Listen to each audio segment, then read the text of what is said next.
آپ اس دنیا کے اندر تشریف فرما رہے ہیں، آپ نے اپنی دعوت چلائی، دین کی دعوت دی، جنہوں نے اس دعوت کو قبول کیا وہ آپ کے جانثار صحابہ بنے۔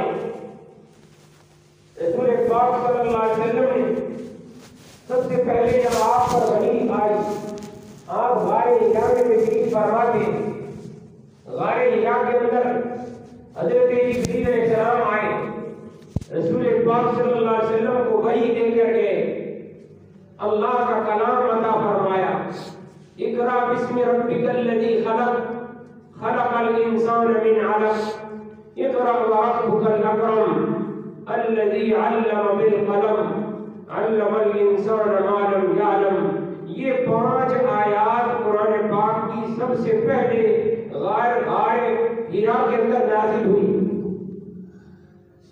رسول پاک صلی اللہ علیہ وسلم اپنے گھر تشریف لائے، آپ نے اپنی زوج محترمہ حضرت خدیجہ الکبریٰ رضی اللہ تعالی عنہا کو فرمایا کہ مجھے اللہ نے اپنا نبی بنایا ہے، میرے اوپر اللہ کا فرشتہ آیا ہے، اس نے مجھے اللہ کا کلام عطا فرمایا ہے، مجھ پر اللہ کی وحی اتری ہے، اقرأ بسم ربک الذی خلق۔ یہ 5 آیات قرآن پاک کی اللہ نے مجھ پر نازل فرمائی۔ تو حضرت خدیجہ نے سب سے پہلے ایمان قبول کیا۔ حضرت خدیجہ نے فرمایا کہ اے اللہ کے رسول صلی اللہ علیہ وسلم، میں دل و جان سے آپ کو اللہ کا رسول تسلیم کرتی ہوں۔ سب سے پہلی جو عورتوں میں مسلمان ہوئی وہ حضرت خدیجہ رضی اللہ عنہا۔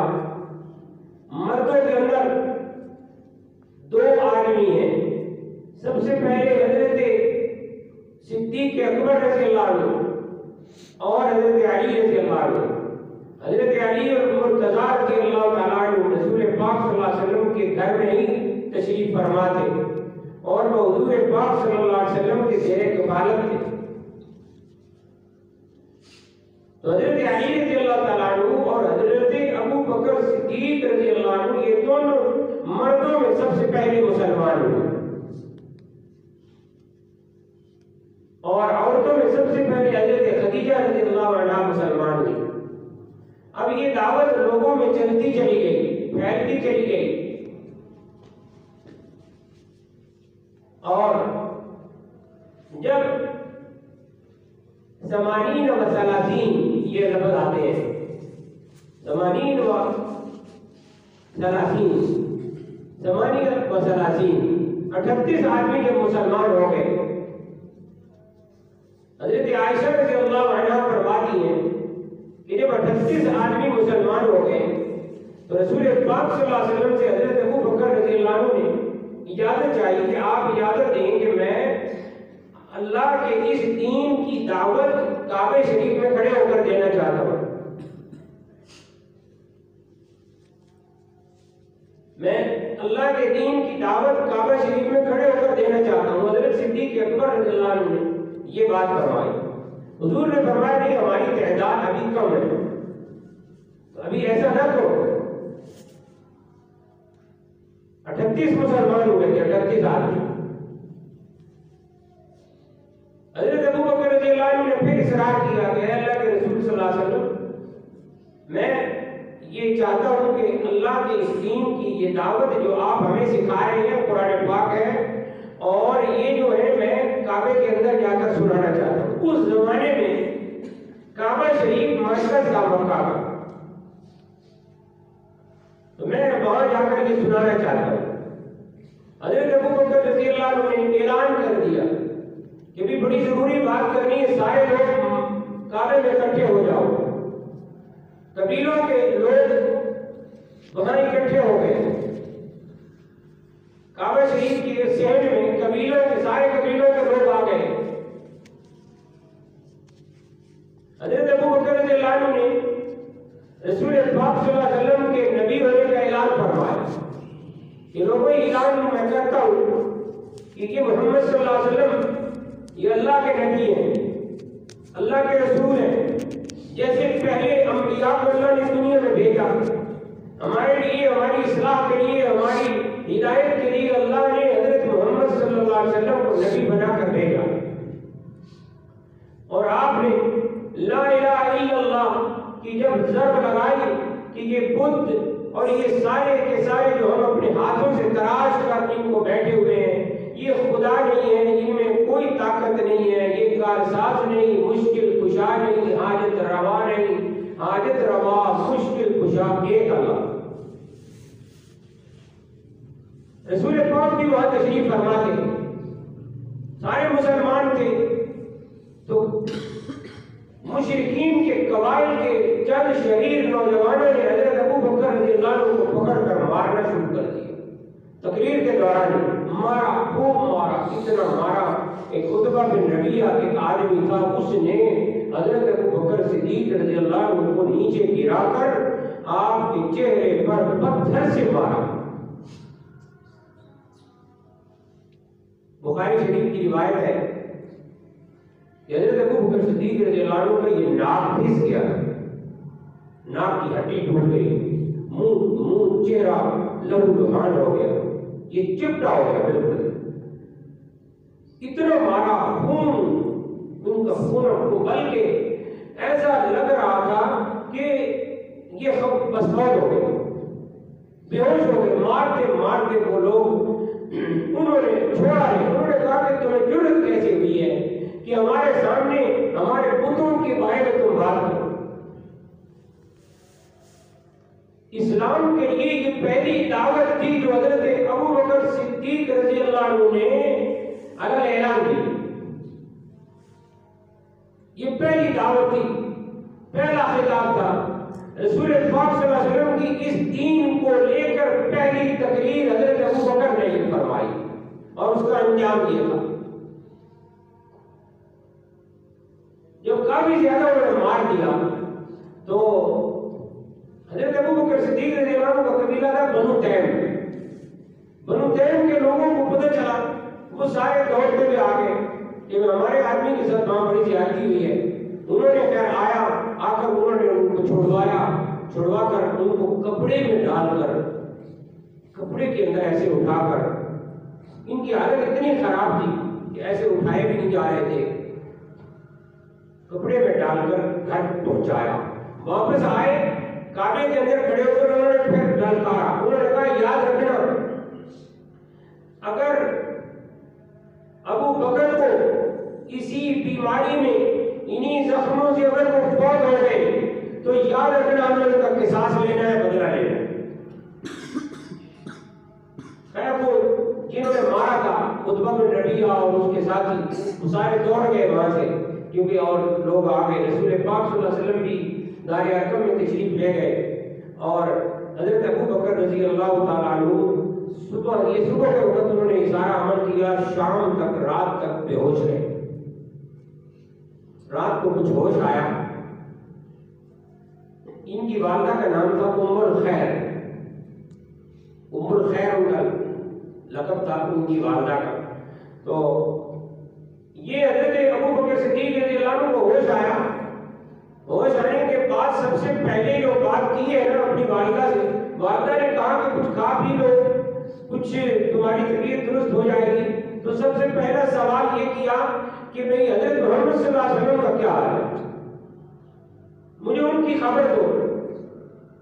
والدہ رونے لگی کہ کیا معاملہ ہے تمہارا، جن کی وجہ سے آج تیرا یہ حال ہوا ہے کہ شاید موت کے منہ میں سے واپس آئے ہو، سارا چہرہ پورا جسم لہو لہان ہے، پتھروں سے انہوں نے مارا ہے اور کوئی جگہ جسم کی خالی نہیں زخم سے، اور ہوش میں آنے کے بعد یہی بات کرتے۔ انہوں نے کہا کہ آپ مجھے بتاؤ حضور کا کیا حال ہے۔ والدہ نے کہا کہ میں تو جانتی نہیں ہوں ان کا کیا حال ہے۔ حضرت ابو بکر نے فرمایا کہ ام جمیل کے پاس جاؤ۔ ام جمیل رسول پاک صلی اللہ علیہ وسلم کی عزیزہ تھی، رشتہ دار تھی اور مسلمان تھی۔ یہ ام الخیر ان کے پاس گئی، جا کر ان سے بات کی کہ میرے بیٹے کا یہ حال ہے، تو چلو میرے ساتھ چلو، اس سے بات کرو۔ ام جمیل بھی تشریف لائیں حضور صلی اللہ علیہ وسلم کے پاس، یعنی حضرت ابو بکر کے پاس، اور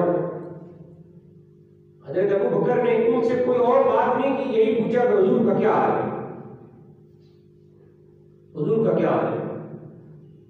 انہوں نے ادھر ادھر دیکھا، کان میں کہا کہ تمہاری والدہ سن رہی ہیں، ایسا نہ ہو کہ میرا بھی پردہ فاش ہو جائے کہ میں مسلمان ہوں، تو آہستہ بات کرو۔ اس وقت یہ ماحول بنا ہوا تھا پورے مکے کے اندر، اس دن خوف کی فضا تھی کہ آج تو کوئی بندہ بات کرے گا نہ بچے گا نہیں۔ حضور کا نام لینا جرم تھا، حضور کا نام لینا جرم بن گیا تھا، خوف کی فضا تھی۔ جیسے پچھلے دنوں میں آپ نے دیکھا ہوگا نا، جب وہ مشرف کا زمانہ تھا تو مشرف کے زمانے میں اسامہ بن لادن اور مجاہدین کا نام لینا جرم بن گیا تھا۔ گلی گلی کے اندر سی آئی ڈی والے ڈھونڈتے پھر رہے تھے کہ کوئی نام لینے والا مل جائے پکڑ لیں۔ ایسی خوف کی فضا تھی کہ حضور کا نام لینا جرم تھا۔ حضرت ابو بکر نے حضرت ام جمیل سے کہا کہ گھبرانے کی بات نہیں کہ میری والدہ ہے، میرے کہنے میں ہے، آپ بتاؤ۔ انہوں نے کہا کہ رسول پاک صلی اللہ علیہ وسلم خیریت سے ہیں۔ آپ نے کہا الحمدللہ۔ آپ حضور ہیں کہاں؟ کہ جی حضور زار ارقم میں۔ حضرت زید بن ارقم رضی اللہ تعالیٰ عنہ کا گھر تھا رسول پاک صلی اللہ علیہ وسلم کے گھر اور کعبے کے درمیان میں، آپ وہاں تشریف فرمائے۔ انہوں نے اب والدہ نے اور ام الخیر اور ام جمیل کو انہوں نے کہا کہ آپ کچھ کھا لو، کچھ پی لو، تو حضرت ابو بکر نے فرمایا کہ میں نے اللہ سے یہ عہد کیا ہوا ہے کہ جب تک میں رسول پاک کی زیارت نہ کر لوں میں کوئی چیز نہ کھاؤں گا نہ پیوں گا۔ اب وہ دونوں عورتیں رات کے اندھیرا جب جیسے ہی ہوا تو حضرت ابو بکر رضی اللہ عنہ کو دونوں نے پکڑا، بڑی مشکل سے سہارا دے کر زید بن ارقم رضی اللہ عنہ کے گھر کے اندر حضور کے سامنے لے، حضور کو دیکھا، حضور کے قدموں میں گر گئے۔ اللہ کے رسول، میں اللہ کا شکر ادا کرتا ہوں کہ آپ کو کوئی تکلیف نہیں پہنچی۔ حضور نے دیکھا، حضور بھی رونے لگے، سارے جتنے صحابہ وہاں تھے حضرت ابو بکر یہ حال دیکھ کر رونے لگے کہ ناک کی ہڈی ٹوٹی ہوئی ہے، چہرہ زخمی ہے، حالت یہ بنی ہوئی ہے، اور پھر بھی حضور کی زیارت کے لیے تڑپ رہے۔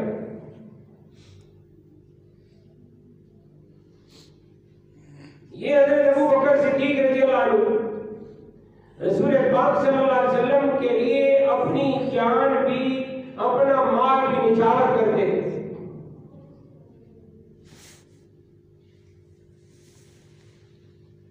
جب ہجرت کی رات آئی، ہجرت کر کے جب آپ تشریف لے گئے، حضرت ابو بکر صدیق رضی اللہ عنہ کے ساتھ رسول پاک صلی اللہ علیہ وسلم نے ہجرت فرمائی۔ حضور نے جب مکہ سے مدینہ کی طرف ہجرت کی تو اس میں اپنے ساتھ حضرت ابو بکر کو آپ نے اپنے ساتھ لیا کہ ابو بکر آپ نے میرے ساتھ چلنا ہے۔ باقی مسلمان جاتے رہے مدینہ۔ اب یہ حضرت ابو بکر صدیق رضی اللہ عنہ ایک دن حضور تشریف لائے کہ چلے اللہ کا حکم آ گیا ہے کہ اب ہجرت کرتے ہیں، اب ہجرت کے لیے تشریف لے گئے، مدینہ جا رہے ہیں۔ یقین کریں اپنے گھر کا سارا مال اٹھا کر حضور کی خدمت میں پیش کر دیا اور گھر میں کچھ بھی نہیں چھوڑا، کوئی چیز نہیں چھوڑی۔ رسول پاک صلی اللہ علیہ وسلم کی خدمت میں سارا مال ہدیہ کر دیا کہ یا رسول اللہ، جس مال سے اگر میرے اللہ کے نبی کو فائدہ نہیں تو میری نسل کو کوئی فائدہ نہیں۔ حضرت ابو بکر رضی اللہ عنہ کے والد محترم جو تھے ابو قحافہ، وہ آئے، وہ پوتیوں سے آ کر پوچھنے لگے، حضرت اسماء بنت ابی بکر یہ گھر میں تھی، آئے آ کر دادا نبینا تھے، آنکھوں سے نظر نہیں آتا تھا، بوڑھے تھے، آئے آ کر پوچھنے لگے کہ میں آیا ہوں، سنا ہے ابو بکر چلا گیا تو میں یہ پتہ کرنے آیا ہوں کہ میری پوتیوں گیا ہے کہ نہیں، کوئی مال وغیرہ چھوڑا ہے کہ نہیں. حضرت اسما بنت ابی بکر رضی اللہ عنہا کیا جذبہ تھا. کنکریوں کا ایک ڈھیر لگا ہوا تھا گھر کے اندر. یہ جیسے بجری نہیں ہوتی، باہر پڑی ہوگی کسی کی اٹھا کر اندر رکھ لی ہوگی حفاظت سے. اب وہ ڈھیر لگا ہوا تھا کنکریوں کا، اس کے اوپر موٹا سا کپڑا ڈال دیا، موٹا کپڑا جس کے اندر سے پتہ نہ چلے کہ یہ کیا ہے. اور دادا کو پکڑ کر لائن نابینا تھے، ان کا ہاتھ اس کے اوپر لگوا دیا کہ دادا گھبرائے نہیں، اتنا مال چھوڑ کر گئے ہمارے لیے، اتنا مال چھوڑ کر گئے. کنکریوں کے اوپر کپڑا ڈال کر دادا کا ہاتھ لگوا دیا. نابینا تھے، ان کو بس ہاتھ لگوا دیا اور کہا چلو شکر ہے بیٹیوں کے لیے کچھ چھوڑ کر تو گیا ہے نا. حضرت اسما فرماتی ہیں اللہ کی قسم اٹھا کر کہتی ہوں گھر کے اندر ایک درہم اور ایک دینار بھی نہیں تھا. سب کچھ مال حضور کے قدموں میں نچھاور کر دیا. یا رسول اللہ میرے مال کا آپ کو فائدہ. ایک دفعہ ایسا کیا غزوہ تبوک کے موقع پر، غزوہ تبوک کے موقع پر رسول اللہ صلی اللہ علیہ وسلم نے سن 9 ہجری میں بڑا مشکل غزوہ تھا. اس کو غزوہ ذات العسر بھی کہا جاتا ہے. تنگی کا زمانہ تھا، لوگوں کی فصلیں پکی ہوئی تھیں. کھجور کی فصل جب پک جائے تو عربوں کی پوری معیشت اور لوگوں کے پورے سال کے روٹی کا انحصار ان کھجوروں پر تھا. کھجوروں کے باغات پکے ہوئے تھے.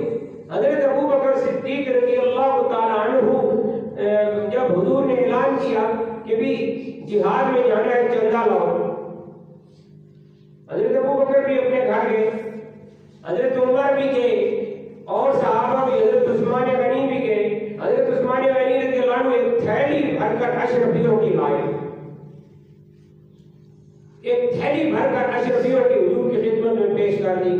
حضور صلی اللہ علیہ وسلم نے وہ تھیلی اپنی جھولی میں ایسے ڈال لی. رات کا ٹائم تھا اور باہر صحن میں تشریف فرما تھے تو مسجد کے اندر ہی اور چاند چمک رہا تھا تو اپنی حضور نے جھولی کے اندر ان اشرفیوں کو ڈالا اور ایسے اٹھا کر اچھالتے تھے اور ایسے اچھالتے تھے. اے اللہ میں عثمان سے راضی ہوں، تو بھی راضی ہو جا. خوش ہو گئے، حضور کی طبیعت خوش ہو گئی. دیکھو میرے غلام نے، عثمان نے کتنا چندہ دیا. اشرفیوں کی تھیلی بھر کر آ جانا کوئی چھوٹا سا مال نہیں تھا. تھوڑی دیر کے بعد حضرت عمر رضی اللہ عنہ آئے. حضرت عمر بھی بڑا مال لائے. حضور خوش ہوئے، حضور نے دعا دی. حضور نے حضرت عمر سے پوچھا عمر گھر کے اندر کیا چھوڑا ہے، کتنا مال لائے ہو؟ حضرت عمر رضی اللہ عنہ نے فرمایا اللہ کے رسول 50% لے آیا ہوں، آدھا مال اٹھا کر لے آیا ہوں، آدھا گھر والوں کے لیے چھوڑا ہے. حضور نے دعا دی، حضور بڑے خوش ہوئے. تھوڑی دیر کے بعد حضرت ابو بکر صدیق رضی اللہ عنہ آئے. انہوں نے بھی لا کر حضور کی خدمت میں مال پیش کیا اور حضور نے ان کو بھی دعا دی. وہ بھی تشریف فرما ہو گئے. حضور نے حضرت ابو بکر سے پوچھا ابو بکر کتنا مال لائے ہو، کتنا گھر میں چھوڑ کر آئے ہو؟ حضرت ابو بکر رضی اللہ عنہ نے گزارش کی اے اللہ کے رسول صلی اللہ علیہ وسلم جو کچھ بھی تھا سب اٹھا کر حضور کی خدمت میں پیش کر رہا ہوں، گھر میں اللہ اور اس کے رسول کا نام چھوڑ کر. حیران ہو گئے سارے کے ساتھ، حیران ہو گئے کہ اللہ کیا جذبہ ہے، کیا جذبہ ہے. حضرت ابو بکر صدیق رضی اللہ تعالیٰ عنہ نبی پاک صلی اللہ علیہ وسلم کے وہ عظیم صحابی ہیں کہ جن کی مناقب میں، جن کی تعریف میں سب سے زیادہ، سب صحابہ میں سب سے زیادہ اللہ کے نبی کے ارشادات اور قرآن کی آیات اتری ہیں. قرآن پاک کی آیات سب سے زیادہ اللہ کے رسول کے بعد، اللہ کے نبی کے بعد سب سے زیادہ قرآن کی آیات حضرت ابو بکر کے بارے میں اتری ہیں. محدثین نے لکھا ہے کہ رسول پاک صلی اللہ علیہ وسلم کی 800 حدیثیں حضرت ابو بکر کی تعریف میں حضور نے فرمائی ہے. 800 حدیثیں مختلف کتابوں میں اللہ کے نبی صلی اللہ علیہ وسلم کی حضرت ابو بکر کی تعریف میں ہے. اور ان میں سے 500 حدیثیں ایسی ہیں کہ جن کے راوی حضرت علی ہیں. حضرت ابو بکر کی تعریف میں نبی کی حدیث ہے اور اس کے راوی حضرت علی ہیں. 500 ہیں.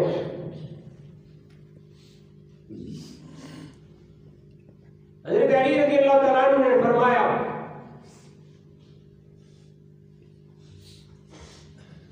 کہ حضرت سیدنا صدیق اکبر رضی اللہ تعالیٰ عنہ کا لقب صدیق اللہ نے آسمان سے بھیجا کہ آپ کے اس صحابی جس کا نام ابو بکر ہے آئندہ کے بعد یہ صدیق ہے.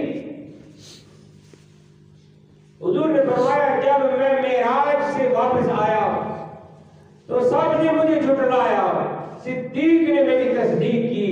اللہ نے آسمان سے فرمایا کہ یہ ابو بکر نہیں یہ صدیق ہے. حضرت علی رضی اللہ تعالیٰ عنہ سے بڑی زبردست روایت ہے.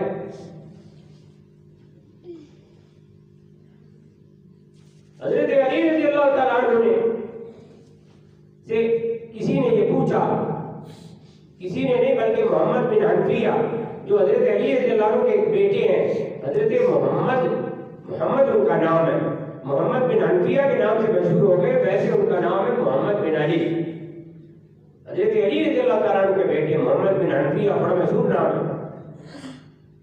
بخاری شریف میں روایت ہے کہ رسول پاک صلی اللہ علیہ وسلم کے بعد محمد بن حنفیہ نے حضرت علی رضی اللہ عنہ سے پوچھا کہ حضور پاک صلی اللہ علیہ وسلم کے بعد سب سے افضل کون ہے؟ حضرت علی نے فرمایا ابو بکر ہے. میں نے پوچھا کہ پھر کون ہے؟ حضرت علی نے فرمایا پھر ابو بکر کے بعد عمر ہے. یہ حضرت علی کا قول ہے.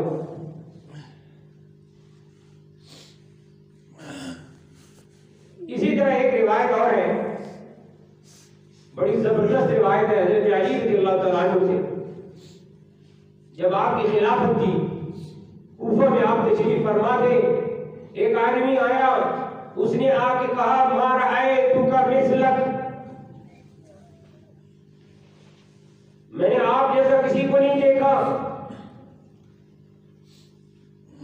حضرت علی بڑی شان والے تھے, بڑی عظمت والے تھے. حضرت علی رضی اللہ عنہ ہمارے سر کا تاج ہے, ہمارے ایمان کا حصہ ہے. حضرت علی رضی اللہ عنہ سے جو محبت نہیں کرتا وہ ایماندار نہیں ہو سکتا. تو کسی آدمی نے حضرت علی رضی اللہ عنہ سے یہ کہا ما رأیتک مثلک, میں نے آج تک آپ جیسا کوئی نہیں دیکھا, آپ سب سے اعلیٰ ہو. حضرت علی رضی اللہ عنہ آج کا کوئی بادشاہ ہوتا وہ خوش ہو جاتا. حضرت علی رضی اللہ عنہ نے اس سے پوچھا ارأیت النبی صلی اللہ علیہ وسلم, کیا تو نے نبی صلی اللہ علیہ وسلم کو دیکھا ہے؟ اس نے کہا لا, نہیں دیکھا. پھر حضرت علی رضی اللہ عنہ نے پوچھا ارأیت ابا بکر و عمر, کیا تو نے ابو بکر و عمر کو دیکھا ہے؟ قال اللہ, اس نے کہا نہیں. حضرت علی رضی اللہ عنہ نے فرمایا کہ پھر تو بچ گیا. اس نے کہا یہ کیا معاملہ ہے؟ حضرت علی رضی اللہ عنہ نے فرمایا لو قلت رأیت النبی صلی اللہ علیہ وسلم, اگر تو یہ کہتا کہ میں نے نبی کو دیکھا ہے تو میں تجھے قتل کر دیتا. یعنی کہ تو اگر یہ کہتا کہ میں نے نبی صلی اللہ علیہ وسلم کو دیکھا ہے, نبی کو دیکھنے کے بعد کوئی علی کو یہ کہے کہ علی تجھ سے بہتر کوئی بھی نہیں, گویا تو نے نبی کو دیکھ کر علی کو بہتر کہا ہے, نبی سے بہتر کہہ دیا. یہ دوسرے لفظوں میں حضرت علی کے نزدیک نبی کی توہین ہے. فرمایا کہ اگر تو نبی کو دیکھنے کا کہتا اور پھر تو مجھے کہتا کہ آپ جیسا کوئی نہیں، تو میں سمجھتا کہ تو نے میرے نبی کی توہین کی، اور نبی کی توہین کرنے والے کی سزا قتل ہے۔ ورن قلتا، اور اگر تو یہ کہتا انی رأیت ابا بکر و عمر، کہ میں نے ابو بکر و عمر کو دیکھا ہے، اور ابو بکر و عمر کو دیکھنے کے بعد بھی تو کہتا ہے کہ علی سب سے بڑا ہے، تو یاد رکھنا وَضَرَبْتُ ضَرْبًا ثَمَانِينَ ضَرْبًا، تو میں تجھے 80 کوڑے مارتا کہ ابو بکر و عمر کو دیکھنے کے بعد تو علی کو ان سے افضل کہتا ہے۔ گویا اس بات کو سمجھے، حضرت علی نے فرمایا کہ جو آدمی ابو بکر و عمر سے زیادہ میری فضیلت بتائے گا میں اس کو 80 کوڑے ماروں گا۔ یہ حضرت علی رضی اللہ عنہ کا قول ہے۔ بخاری شریف کے اندر ایک روایت ہے، رسول پاک صلی اللہ علیہ وسلم نے فرمایا کہ جس نے مجھ پر دنیا میں احسان کیا میں نے اس کے احسان کا بدلہ اتار دیا، سوائے ابو بکر کے۔ ان امن الناس بی ابا بکر، لوگوں اللہ کی ذات کے بعد لوگوں میں اگر کسی کے مجھ پر سب سے زیادہ احسانات ہیں تو وہ ابو بکر ہے۔ ابو بکر رضی اللہ عنہ رسول پاک صلی اللہ علیہ وسلم کے وہ عاشق تھے کہ حضور کے اشاروں پر اپنی جان بھی قربان کرنے کو تیار رہتے۔ حضور نے فرمایا میں نے سب کے بدلے اتار دیے، ابو بکر کے احسانات کا بدلہ قیامت کے روز اللہ سے لے کر دوں گا۔ ان امن الناس بی ابا بکر، مجھ پر سب سے زیادہ جو احسانات کیے ہیں وہ ابو بکر نے کیے۔ حضرت عائشہ رضی اللہ عنہ فرماتی ہیں کہ میرا حضور صلی اللہ علیہ وسلم سے نکاح ہو گیا تھا، میں حضرت ابو بکر کے گھر میں تھی۔ حضرت ابو بکر رضی اللہ عنہ نے ایک دن حضور کی خدمت میں گزارش کی، یا رسول اللہ آپ اپنی بیوی کو اپنے گھر کیوں نہیں لے جاتے، یعنی رخصتی کیوں نہیں کرواتے؟ توجہ سے سننے والی بات ہے۔ حضرت ابو بکر نے حضور سے پوچھا کہ آپ اپنی بیوی کو، یعنی میری بیٹی جو عائشہ ہے آپ کی بیوی ہے، اس کو رخصت کر کے اپنے گھر میں کیوں نہیں لے جاتے؟ حضور نے فرمایا ابو بکر کیا بتاؤں، میرے پاس اس وقت حق مہر کے پیسے نہیں ہیں، میرے پاس اس وقت حق مہر کے پیسے نہیں ہیں کہ جو میں اپنی بیوی کو پیش کر سکوں، لہذا انتظار میں ہوں کہ جب حق مہر کی کہیں سے انتظام ہوگا تو اس کو رخصت کر کے لے جاؤں گا۔ حضرت ابو بکر صدیق رضی اللہ عنہ نے رسول پاک صلی اللہ علیہ وسلم کا 500 درہم کا حق مہر بھی اپنی جیب سے حضور کی خدمت میں پیش کر دیا۔ ایسا کون ہوگا؟ ایک دن حضرت علی رضی اللہ عنہ جب خلیفہ وقت تھے، آپ کوفہ میں تشریف فرما تھے، کسی نے پوچھا، یہ مرض اس وقت بھی چل رہا تھا، یہ مرض کہ علی رضی اللہ عنہ خلافت پر زیادہ حق تھا، حضرت علی رضی اللہ عنہ کی خلافت حق بنتا تھا، ابو بکر نے چھین لی، یہ مرض کوفہ کے اندر لوگوں میں تھا۔ ایک آدمی نے حضرت علی رضی اللہ عنہ سے پوچھا کہ آپ کے ہوتے ہوئے ابو بکر خلیفہ کیسے بن گئے؟ یہی شور ہے نا آج ساری دنیا کے اندر، اتنی بڑی عظیم ہستی کی لوگ توہین کر رہے ہیں، ہمیں سنت والجماعت کو کچھ پتہ نہیں۔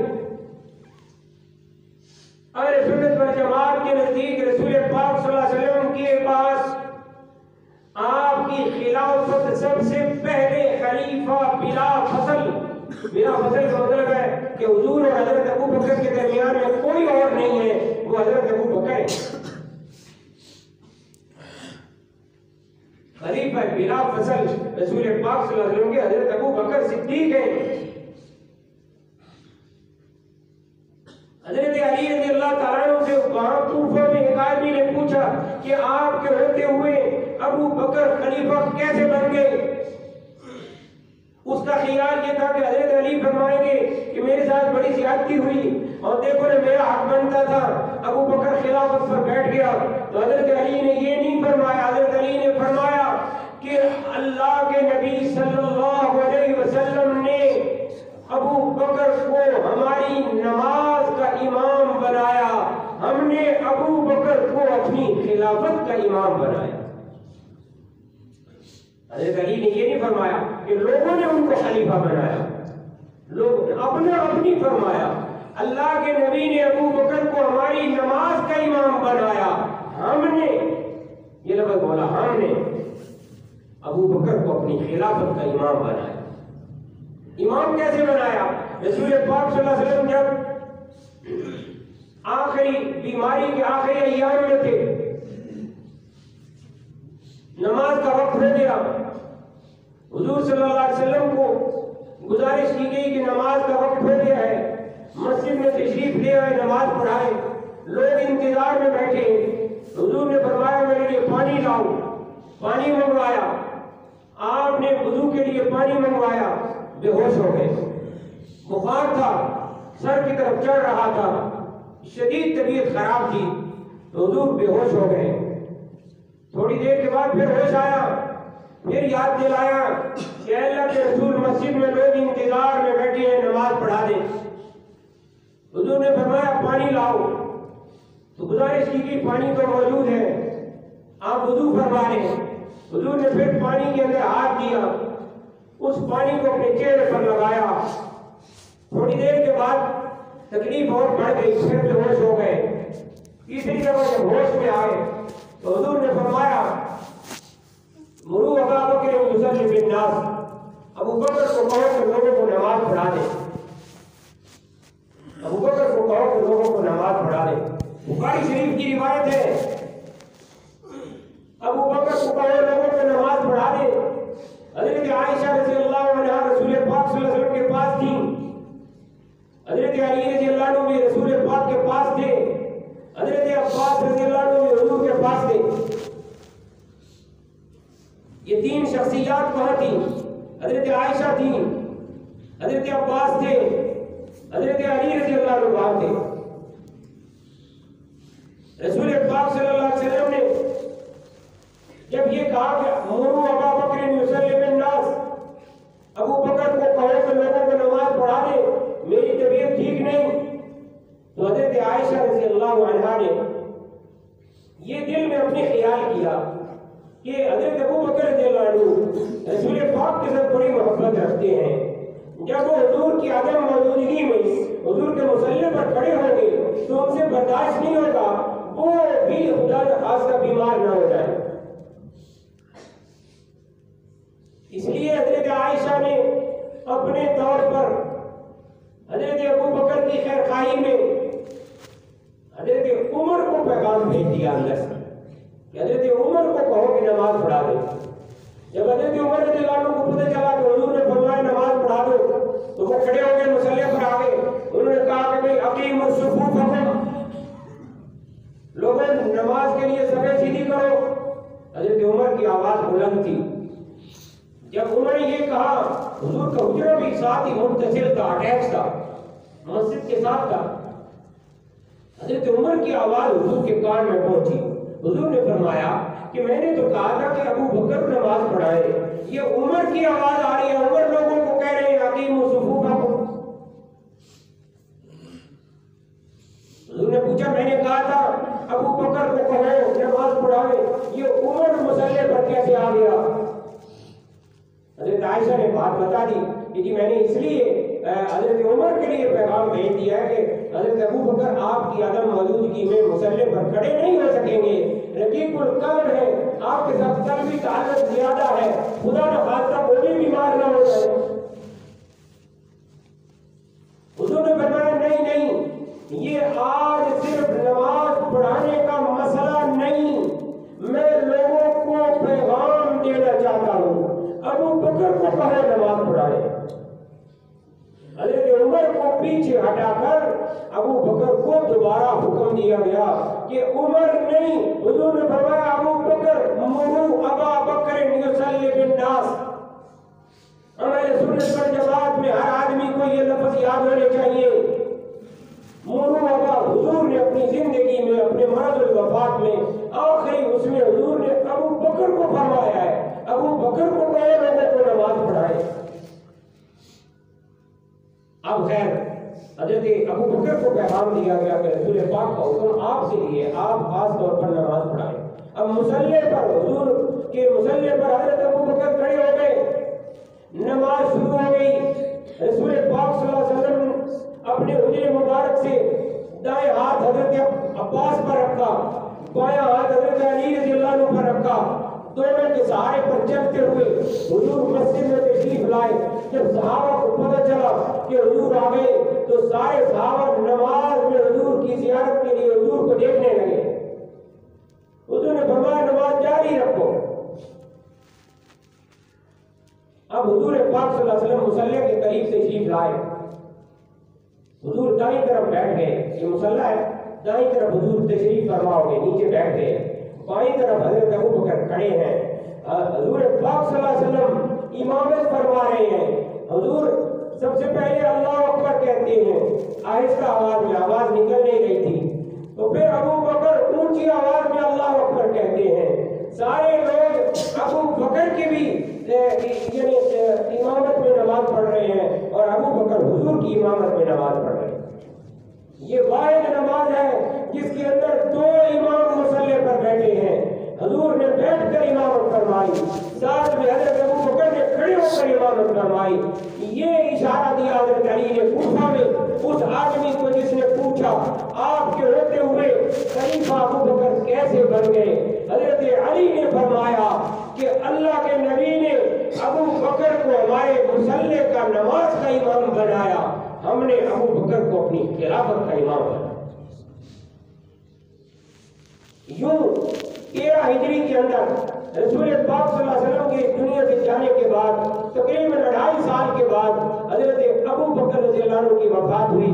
آج کے دن 22 جمادی الثانی، آج 22 جمادی الثانی 22 جمادی الثانی کو حضرت ابو بکر رضی اللہ عنہ اس دنیا سے دارالآخرت کی طرف تشریف لے گئے، فوت ہو گئے۔ آپ کا یوم وفات 22 جمادی الثانی۔ اللہ پاک ان کے حال پر رحم فرمائے، آخرت کی ان کی منازل کو آسان فرمائے۔